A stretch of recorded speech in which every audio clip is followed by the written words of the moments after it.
الحمد لله نحمده ونستعينه ونستغفره ونؤمن به ونتوكل عليه ونعوذ بالله من شرور أنفسنا ومن سيئات أعمالنا من يهده الله فلا مضل له ومن يضلله فلا هادي له ونشهد أن لا إله إلا الله وحده لا شريك له ونشهد أن سيدنا ومولانا محمدا عبده ورسوله صلى الله تعالى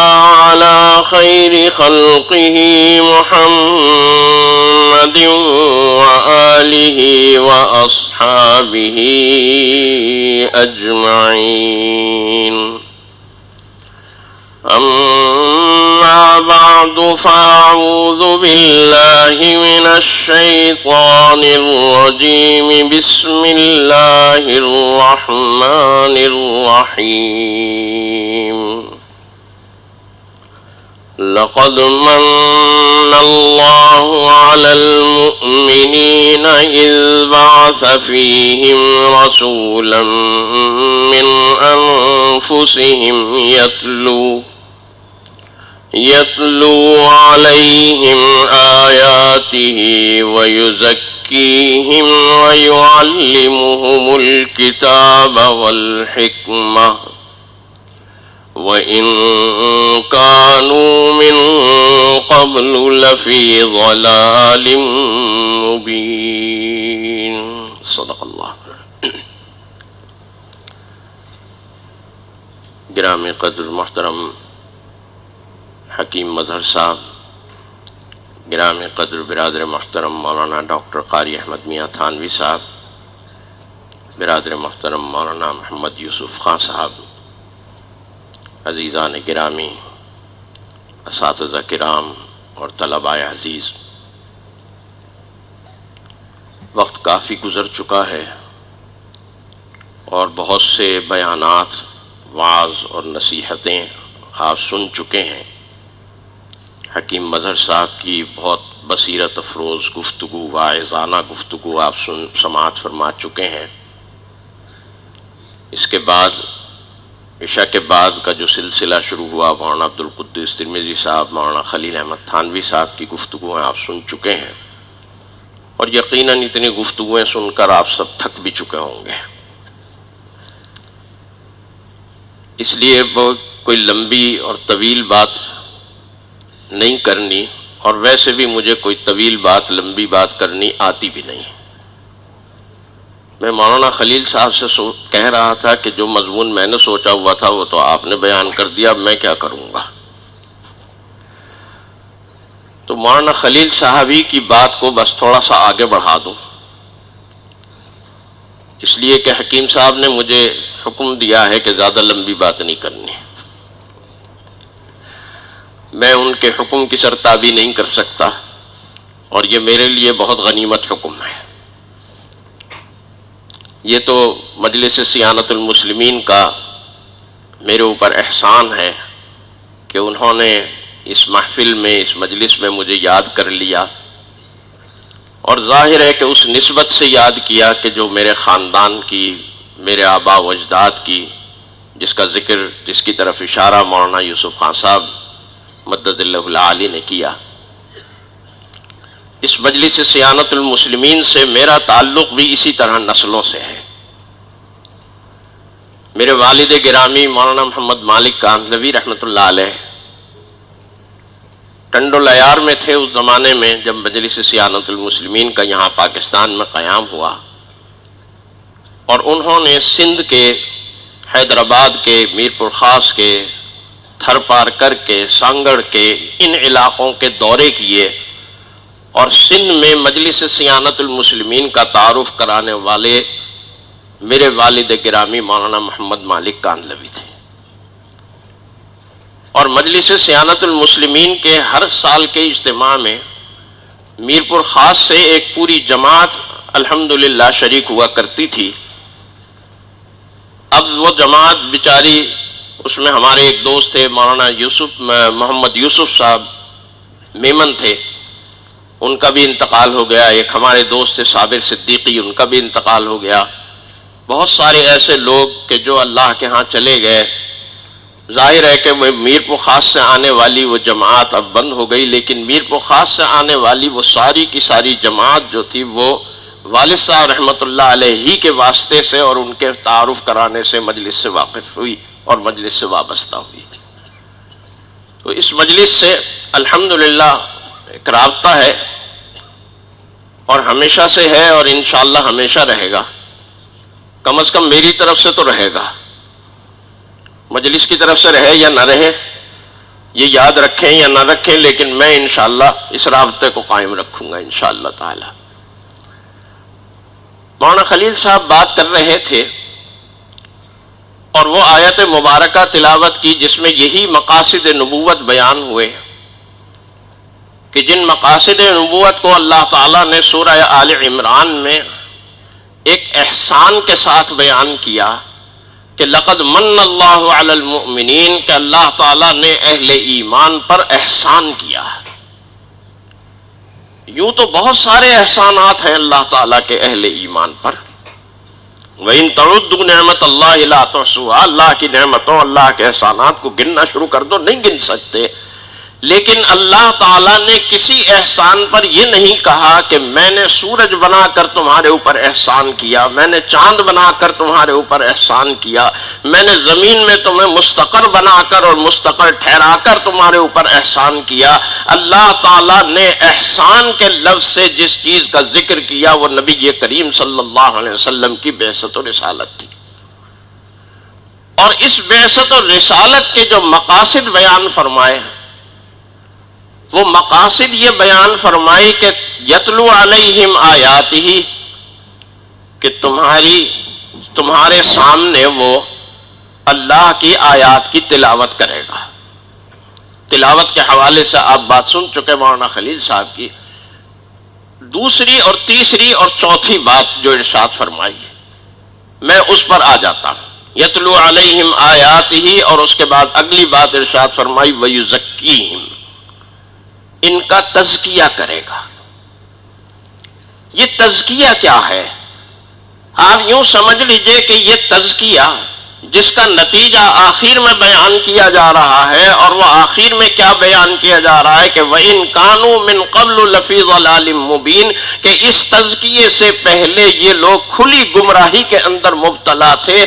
اصل میں جو تزکیے کا مقصد ہے وہ مقصد یہ ہے کہ ان لوگوں کو اس کھلی گمراہی سے نکالنا ہے، اور اس کھلی گمراہی سے نکال کر انہیں پاکیزہ اور صاف ستھری زندگی عطا کرنی ہے۔ چنانچہ اس تزکیے کو اگر آپ دیکھتے ہیں تو عام طور پر ہم صوفیہ کے ہاں یہ 3 مراحل دیکھتے ہیں، اور وہ 3 مراحل بڑے معروف ہیں، آپ سب حضرات کو معلوم ہوں گے، نفس امارہ، نفس لوامہ اور نفس مطمئنہ۔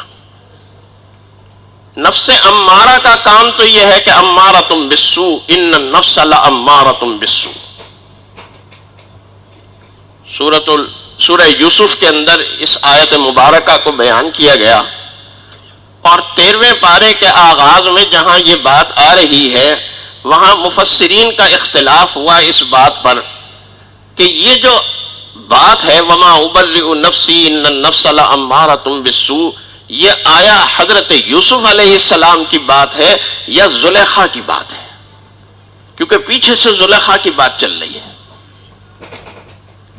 اس پر میں نے مطالعہ کیا اور تحقیق کی۔ میری رائے یہ ہے، اور بہت سے مفسرین کی یہ رائے ہے کہ یہ زلیخا کی بات نہیں ہے، یہ حضرت یوسف علیہ السلام کی بات ہے، اور یہ حضرت یوسف علیہ السلام کی بات ہے جبھی تو اس میں اتنی طاقت ہے کہ آج تک یہ ایک محاورہ بنا ہوا ہے، آج تک یہ صوفیہ کے ہاں ایک باقاعدہ مرحلہ بنا ہوا ہے، اور تربیت کا آغاز یہیں سے ہوتا ہے۔ ان النفس لامارۃ بالسوء، اگر یہ زلیخا کی بات ہوتی تو اس کو اتنی طاقت، اتنی قوت، اتنی قبولیت کبھی نہ ملتی۔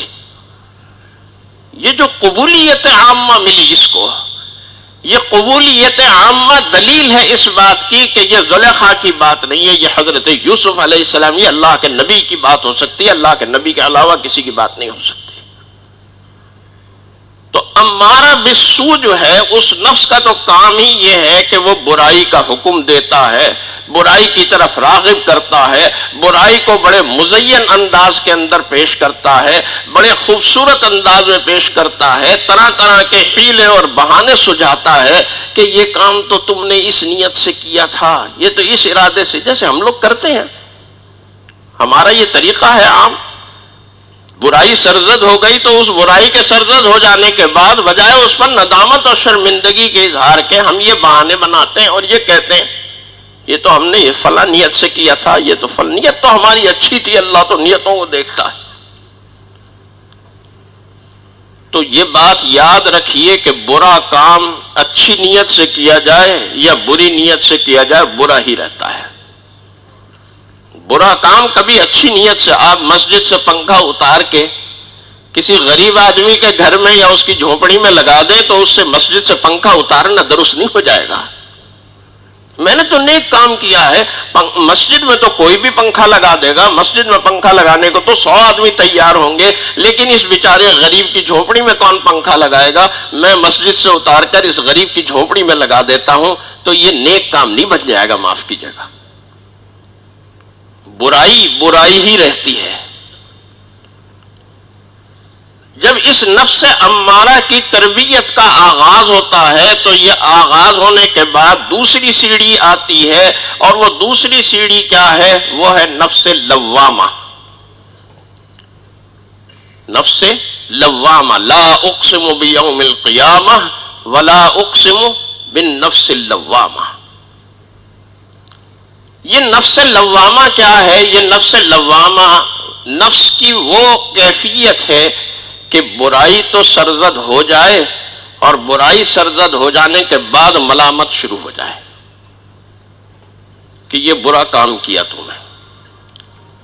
اس کا مطلب ہے چلو کچھ نہ کچھ غنیمت بات ہوئی، کچھ تھوڑا سا تربیت کا آغاز ہو گیا کہ برائی کا احساس شروع ہو گیا۔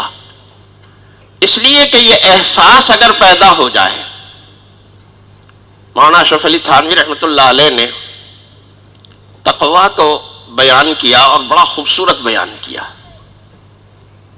کیونکہ تقویٰ کا معاملہ یہ ہے کہ تقویٰ کیا چیز ہے اس کو بیان کرنا بڑا مشکل کام ہے۔ حضرت حکیم الامت نے، حکیم الامت ہے نا، اللہ تعالیٰ نے کتاب و حکمت، کتاب کے ساتھ ساتھ حکمت بھی عطا فرمائی، اور انہوں نے اس حکمت سے کام لیا بھی۔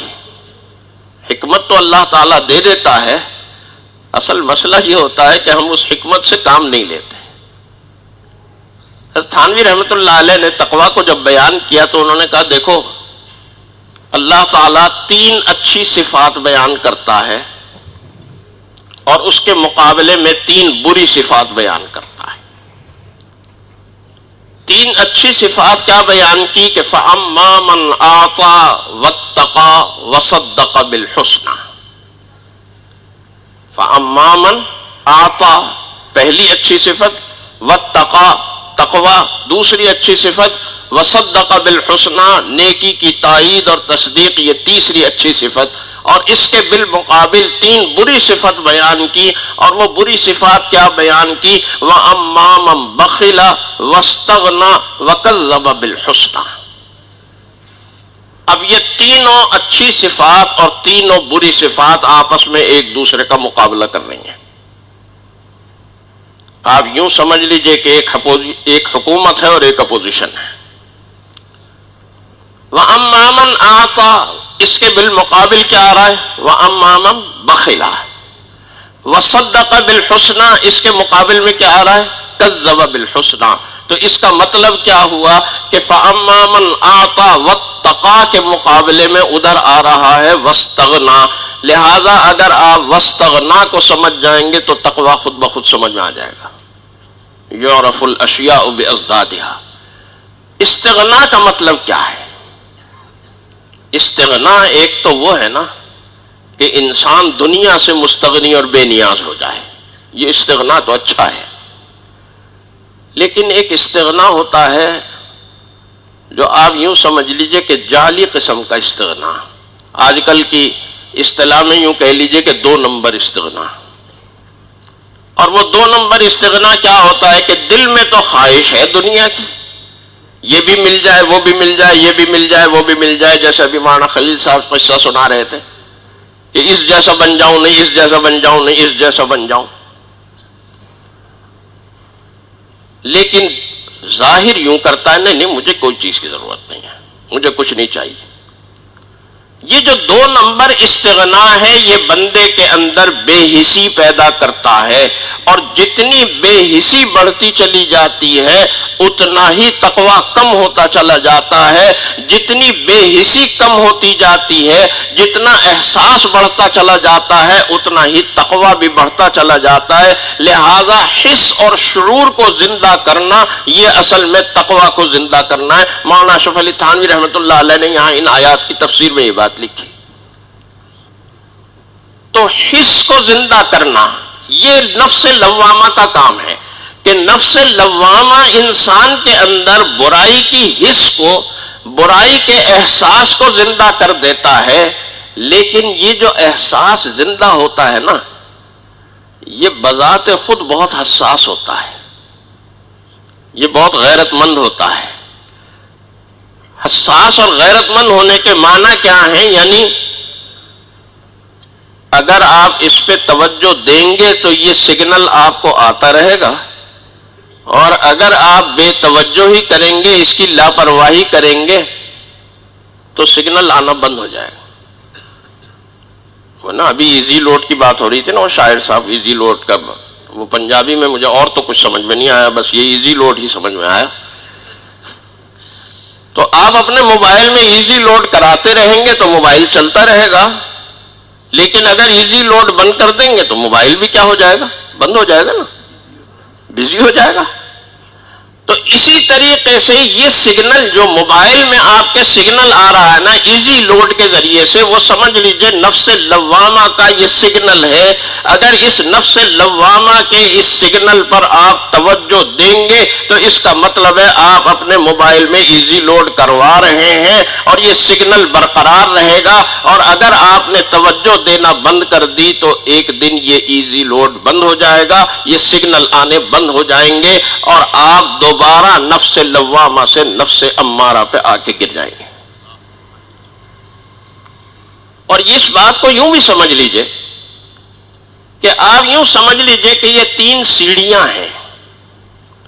سب سے نیچے کی سیڑھی نفس امارہ ہے، اس کے بعد اگلی سیڑھی نفس لوامہ ہے، اور سب سے اوپر کی سیڑھی نفس مطمئنہ ہے۔ اگر ایک آدمی نفس لوامہ کی سیڑھی پر بیٹھا ہوا ہے تو اس کا مطلب ہے اس کا فاصلہ نفس مطمئنہ والی سیڑھی سے بھی اتنا ہی ہے، اور نفس امارہ والی سیڑھی سے بھی اتنا ہی ہے۔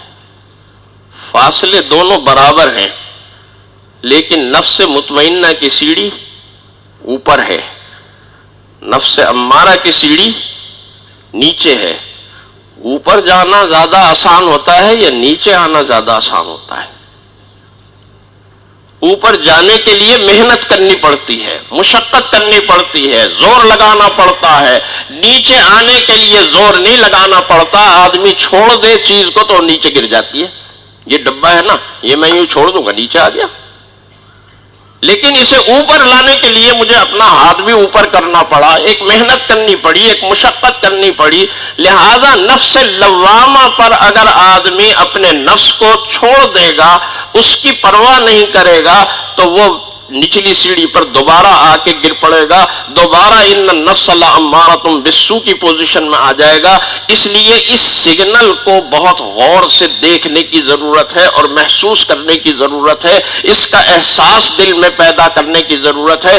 اس لیے کہ یہ احساس دل میں پیدا ہوگا تو تقویٰ پیدا ہوگا، جیسے مولانا اشرف علی تھانوی رحمۃ اللہ علیہ نے فرمایا۔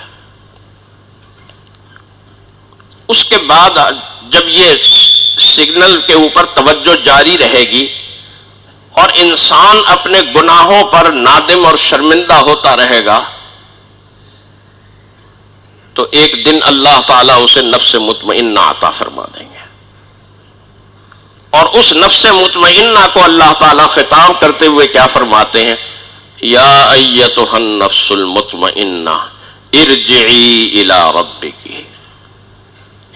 ارجعی کہا ہے، اذهبی نہیں کہا، ارجعی کہا، اذهبی نہیں کہا۔ ارجعی کا مطلب کیا ہے؟ لوٹ جا۔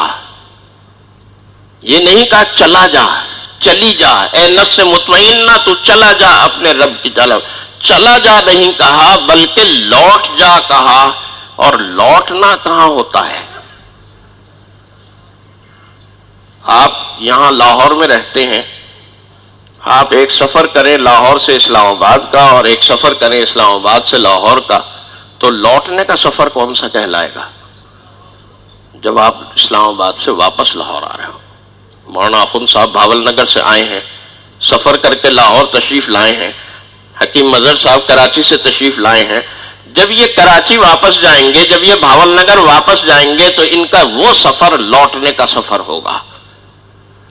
اور یہ بات یاد رکھیے کہ جب آدمی اپنے گھر لوٹ رہا ہوتا ہے، یعنی لوٹنے کے معنی یہ ہے کہ آدمی وہاں جا رہا ہے جہاں سے اس کے سفر کا آغاز ہوا تھا، جہاں سے وہ چلا تھا، جہاں کا وہ اوریجنیٹڈ ہے، وہاں سے وہ چلا تھا، وہیں واپس جا رہا ہے۔ اور آدمی جب اپنے گھر واپس جا رہا ہو تو گھر واپس جانے کا کوئی وقت نہیں ہوتا، آدمی جب جی چاہے گھر پہنچ جاتا ہے، یہ نہیں سوچتا کہ یہ گھر پہنچنے کا وقت ہے یا نہیں ہے، رات کے 2 بج رہے ہیں یا رات کا 1 بج رہا ہے، کیا اس وقت جانا چاہیے، کسی کا دروازہ کھٹکھٹانا چاہیے یا نہیں۔ آدمی چلا جاتا ہے، اور جس وقت بھی وہ گھر میں پہنچے گا دروازہ ضرور کھل جائے گا۔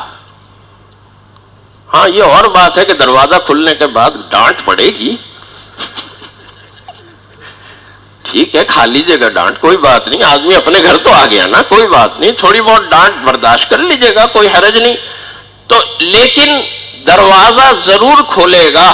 تو ارجعی کے لفظ سے یہ بتلا دیا کہ اگر تم پروردگار کی طرف جاؤ گے، اس کی طرف سفر کرو گے، تو دروازہ ضرور کھلے گا۔ ہو سکتا ہے تھوڑی بہت ڈانٹ پڑے، لیکن اس ڈانٹ کو برداشت کر لینا، اور یہ سمجھ لینا کہ اگر دروازہ کھل گیا ہے تو راضیۃ مرضیہ فادخلی فی عبادی وادخلی جنتی مل جائے گا۔ یہ کام ہے جو مجلس صیانت المسلمین کا کام ہے، کہ ایسا نفس مطمئنہ پیدا کیا جائے۔ اور یہ نفس مطمئنہ ہوتا کیا ہے، اس کی علامت اور اس کی نشانی کیا ہے، بس اس کی علامت بتلا کر میں اپنی بات ختم کرتا ہوں۔ علامت یہ بتلائی امام غزالی رحمۃ اللہ علیہ نے کہ دیکھو امتحان کرتے رہو، ٹیسٹ لیتے رہو، جیسے آدمی شوگر ٹیسٹ کرتا رہتا ہے، ٹیسٹ لیتے رہو۔ اور وہ ٹیسٹ کیا ہے کہ جس دن تمہیں یہ محسوس ہو کہ مقتضائے طبع مقتضائے شرع بن گئی ہے، مقتضائے شرع مقتضائے طبع بن گئی ہے، کہ طبیعت اور شریعت کے درمیان جھگڑا ختم ہو گیا ہے۔ اب یہ نہیں صورتحال کہ شریعت کہہ رہی ہے الصلاۃ خیر من النوم اور طبیعت اور سونے کو چاہ رہی ہے، بلکہ جب شریعت الصلاۃ خیر من النوم کہہ رہی ہے تو اب طبیعت بستر کے اوپر لگی نہیں رہی، اب بندہ بے چین ہو گیا کہ جلدی سے اٹھوں اور اٹھ کے نماز کے لیے جاؤں۔ یہ جو طبیعت اور شریعت کی کشاکشی ہے کہ طبیعت کچھ چاہ رہی ہے، شریعت کچھ چاہ رہی ہے، تو سمجھ لیجئے کہ ابھی نفس مطمئنہ حاصل نہیں ہوا۔ اور مجلس صیانت المسلمین کا اصل مقصد یہی ہے کہ آپ کو اور مجھے نفس مطمئنہ حاصل ہو جائے، ایسا نفس مطمئنہ کہ ہماری طبیعت اور ہماری سامنے جو شریعت ہے ان دونوں کے درمیان یہ لڑائی اور جھگڑا ختم ہو جائے۔ جو شریعت چاہ رہی ہو وہی طبیعت بھی چاہ رہی ہو، طبیعت اس طرف جا ہی نہ رہی ہو جس طرف شریعت نے منع کر دیا جانے کو۔ اور جب یہ منزل حاصل ہو جائے گی تو پھر اس کا نتیجہ کیا نکلے گا کہ وَإِن كَانُوا مِن قَبْلُ، تھے تم، کانا یکونو کا لفظ کہاں استعمال ہوتا ہے؟ ماضی بعید کے لیے استعمال ہوتا ہے۔